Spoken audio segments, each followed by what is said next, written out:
Je suis donc doctorante en mécanique et je fais une thèse CIFRE, donc c'est-à-dire entre un laboratoire à Besançon, FemtoST, et une entreprise ADR en Seine-et-Marne. C'est vraiment au fur et à mesure de mes études que j'ai découvert ce domaine. Au départ, au lycée, j'aimais bien les maths, la physique. Après, j'ai découvert la mécanique et ce qui m'a vraiment plu, c'est à la fois le côté théorique que j'aimais bien et que ça soit toujours appliqué à tout ce qui nous entoure, en fait.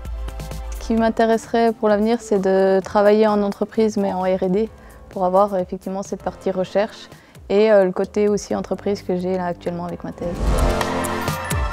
J'ai voulu participer à ma thèse en 180 secondes, avant tout pouvoir m'entraîner à vulgariser mes recherches, parce que je pense que c'est vraiment important de pouvoir expliquer ce qu'on fait tous les jours, que ce soit à ses proches, aux personnes de l'entreprise ou du laboratoire qui ne travaillent pas sur les mêmes domaines que nous. Surtout là en thèse CIFRE, j'ai eu l'occasion de côtoyer des personnes qui ont fait des études différentes, dans des domaines différents. Et puis il y a aussi devant les lycéens pour aussi leur montrer aux plus jeunes que faire de la recherche et écrire des équations toute la journée, ça peut être passionnant.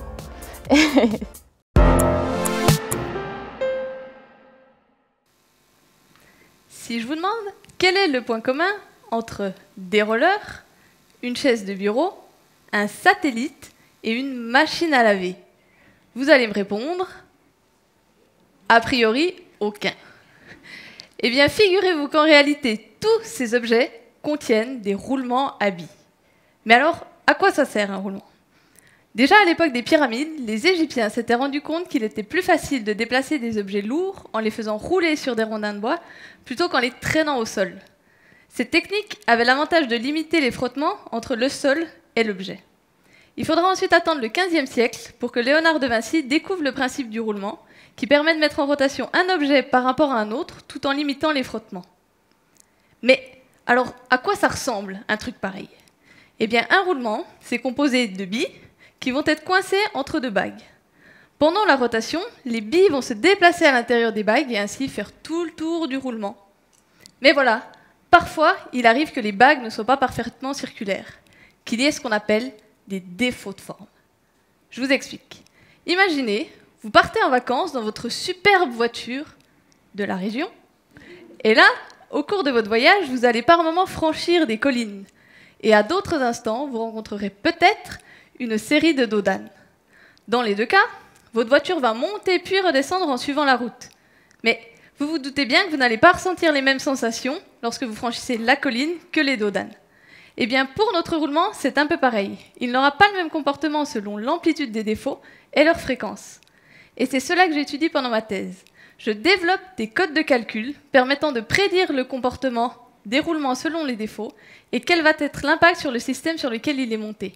Car parfois, de gros défauts peuvent avoir un impact plus faible qu'une succession de tout petits. Et c'est d'autant plus important que j'étudie un type de roulement particulier, appelé roulement de positionnement ou de pointage. Reprenons notre exemple pour y voir un peu plus clair. Vous partez en vacances, ou alors, comme moi, vous allez de l'entreprise au laboratoire.